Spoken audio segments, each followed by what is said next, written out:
Welcome to the Business of LoRaWAN, where we dive into this long-range, low-power, wide-area network and its impact on your bottom line, the latest sensors, and proven real-world solutions. I'm your host, Nick Hawks. Since 2020, when I stumbled into LoRaWAN via Helium while hunting for a lost paraglider, I've helped thousands understand how it works and how to use it, and I'm psyched to do the same for you. I've installed everything from soil sensors to weather stations to retail foot traffic counters, coming to the conclusion that LoRaWAN is rad. So I built the only show on the internet fully dedicated to unlocking its potential for your business. Let's dig in. It's a rainy morning where I live in Southern California. The rain is unusual. We're a desert next to the sea, with an average annual rainfall of just 10 inches, about 25 centimeters. For anyone listening, it's easy to know when it's raining. You go outside and feel it, or you look outside and see it. What's harder to know is the impact of the rain. What changes in traffic does rain cause in San Diego as people drive to work? Are people later on rainy days? Does productivity go down, or does it go up because they stay inside? How much less should the local farmers water because of the rain? San Diego County has more farms than any other county in America, and water use is critical here. What happens at the airport? Are the runway conditions changed so that pilots need to be alerted? Is it windier than normal as the front rolls through? Has the wind direction switched? What about the port of San Diego? With a local economic impact of almost $14 billion, does rain slow down operations as less tourists stroll in our parks when it's wet? At our shipping container terminal, which handles about 2.5 million tons of cargo a year, are they slower to load or unload when it rains? All these are impacts of rain here in my little corner of the world, and none of them can be known without being measured. Sticking a wet finger into the wind is romantic and awesome and old school, but the information gathered is subjective, and it's stuck in the brain of the finger sticker. This brings us to the first part of the reason this podcast exists, which is the world of IoT, or Internet of Things in general. IoT devices are sensors that measure what we'd like to know and send that information to the internet. How much rain has fallen, which direction is the wind, how much traffic is on the roads, how many people are walking by a tourist attraction, how much cargo is loaded, and where are the containers, and so on and on. IoT has millions of applications, but the easiest way to think of IoT in the biggest sense is as a layer of previously unmeasured information that opens up our understanding of the world. Now, gathering the information is the first part, and for that you can use weather stations and people counters and vehicle trackers or any one of hundreds of sensors. Getting that information to the internet and getting it there reliably and cheaply is the second part. That's where LoRaWAN comes in, and exploring LoRaWAN is why I built this show. LoRaWAN stands for Long Range Wide Area Network, LoRaWAN, and it's a way to send all of the small bits of data collected by an IoT device wirelessly over very long distances. How long? Let's start with what you're familiar with, Bluetooth and Wi-Fi. If you were to use Bluetooth, you could send information about 30 feet.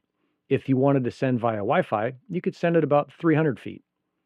A packet of information sent on a LoRaWAN system has gone as far as 830 miles. Now, that's the world record for LoRaWAN and by no means routine. What is routine, however, is to send data a couple of miles in urban environments and tens of miles with clear line of sight out in the country on a farm or a cattle range. That comes with a trade-off. You're not sending very much data, certainly not photos or video. This is more like what you could type in 5 seconds or less. How much rain has fallen, what the wind direction is, the grid coordinates of a tracking device, or whether or not a valve is on or off. You're also not sending that data in a real-time, second-by-second stream. A LoRaWAN is what's called an LPWAN, for Low Power Wide Area Network, and sending data in a constant stream every second, or even every minute, is not a low-power endeavor. The sweet spot for LoRaWAN is sending these small packets of data at intervals of about 10 minutes or more, and being able to maintain that for years, in some cases up to a decade. You'll hear in future shows discussions about how long LoRaWAN sensors will last, and how infrequently batteries, usually just a couple of AA's, need to be changed. This brings us to the next aspect of a LoRaWAN system, which is how easy it is to deploy when you understand the technology. Because the devices are long-range, wireless, and mostly battery-powered, gathering information from a new source is as easy as adding a weather station to a pole outside, or slapping a sensor on the wall to collect the CO2 levels in a room, or sticking a sensor on the casing of a generator to measure heat and vibration, turning that into a health check for the generator, with no need to attach any wires or figure out how to speak generator computer language. If it's getting too hot or vibrating too much or in an odd pattern, you know to check it out. This makes it easy to deploy an enormous amount of sensors, which brings us to the next advantage of LoRaWAN, the ability for one wireless collection point called a gateway to receive information from thousands of sensors. Unlike Wi-Fi, which we've all experienced is slowing way down at a crowded airport, Wi-Fi gets overloaded at 50 devices or so, a single LoRaWAN gateway can handle the data streams of up to 1,000 IoT devices.